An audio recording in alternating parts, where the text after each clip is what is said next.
Yung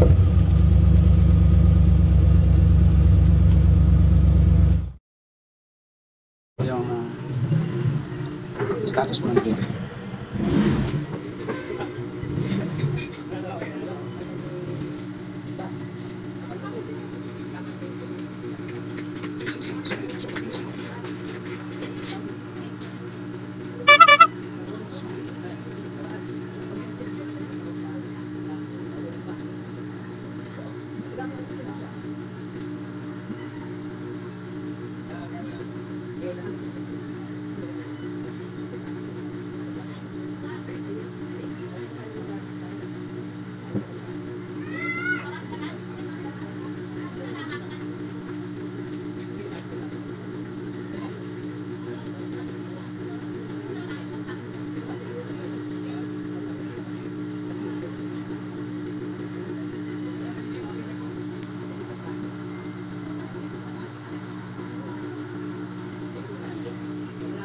Morning po sa ating lahat mga chill lang po tayo ngayon dahil po ngayon ay araw ng Sabado, Black Saturday. Marami po tayong oras at saka sa bahay lang po tayo ngayon.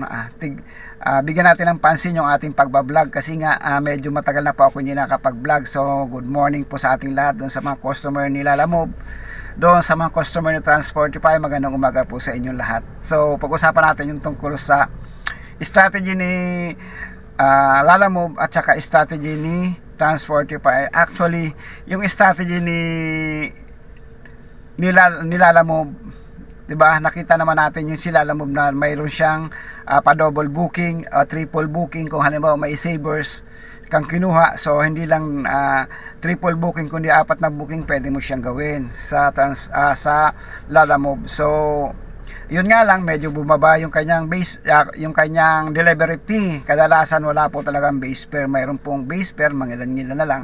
So stretch natin kung bakit kailangan natin ipaalam sa ating mga customer na kapag saver po yung kanilang kinuhang kanilang ibinok, so nangangalawan lamang po na huli po talaga yung kanilang delivery dahil ang priority po talaga yung unahin ng mga delivery. So lalo na kung halimbawa pagkain po yan, so mauuna po talaga yan.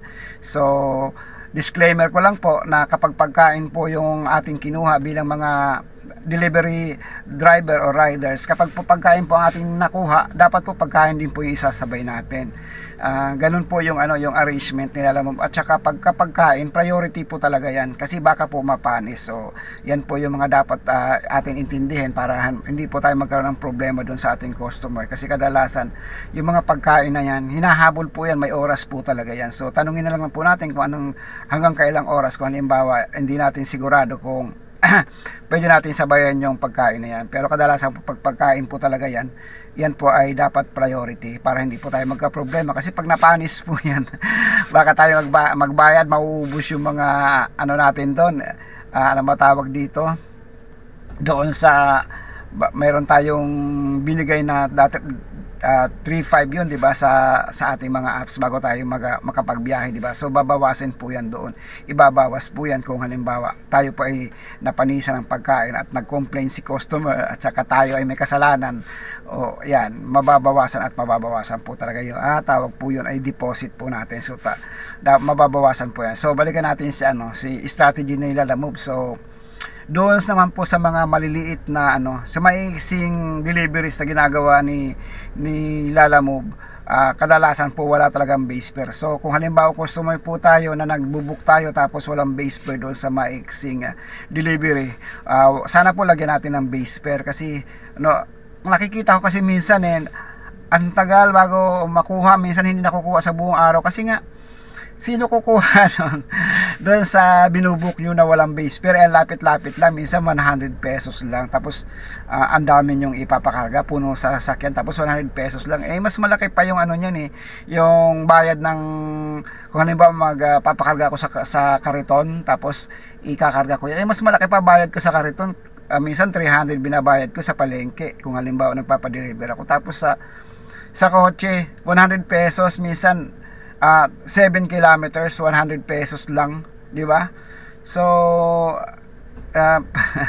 pag-isipan po natin kasi imbis na nilalagay natin doon sa ano natin ASAP po tapos please double booking, wag naman po sanang ganun kasi ASAP ka tapos double booking, no double booking, so kawawa naman si driver. So o kaya yung booking nyo hindi talaga tatakbo yan, hindi itatakbo ni driver yan dahil sa sobrang baba, so walang ganun, hindi naman talaga papatusin yan. So ayan po yung mga tip ko doon sa mga customer na akala nila sa sobrang mura ng ano nakakatipid sila, hindi po talaga kayo nakakatipid doon kasi minsan inaabot ng ilang oras yung booking nyo at minsan walang tumatanggap, so hassle sa inyo talaga yan. So mag-isip po tayo, dapat po tayo magtulungan at hindi po natin porque napakamura po ng binigay ni Lalamove na pair sapat, pakiramdam naman po natin hindi naman po talaga sapat yun para doon sa bayad pag deliver ni mamang driver. So yan po yung yung pag-isipan po natin na o kaya magbigay na lang kayo ng priority o kaya tips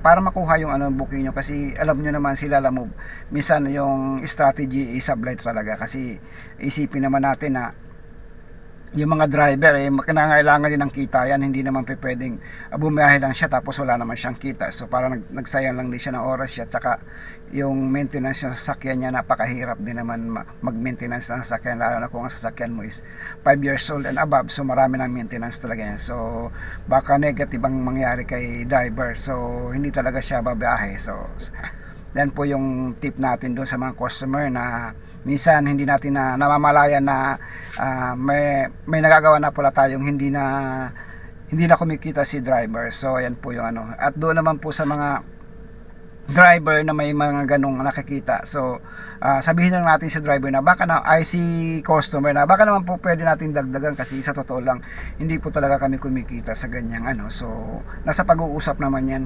hindi naman siguro tayo maliligaw kung nag-uusap yung customer at saka si driver. So ayan po yung tip po sa inyo mga atin mga kapaps o mga ka-customer. So sana po maintindihan natin na dapat po tayo magtulungan dito sa sa platform ng delivery services dahil dito tayo kumukuha ng kabuhayan.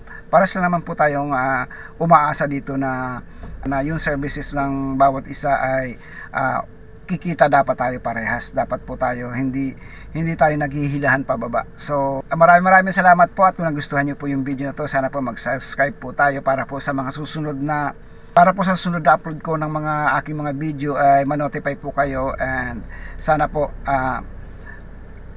ligtas po tayo mga paps and customer. Doon po sa mga hindi pa nakapag-subscribe na po na kayo, parang awa nyo naman. Sa mga customer naman po, sana naintindihan nyo yung mga hinain ng mga driver. Alam po naman na kailangan po talaga natin magtulungan, kailangan po talaga mag-usap. So yan lamang po, maraming salamat po. Have a nice day po sa ating lahat at keep safe and bye!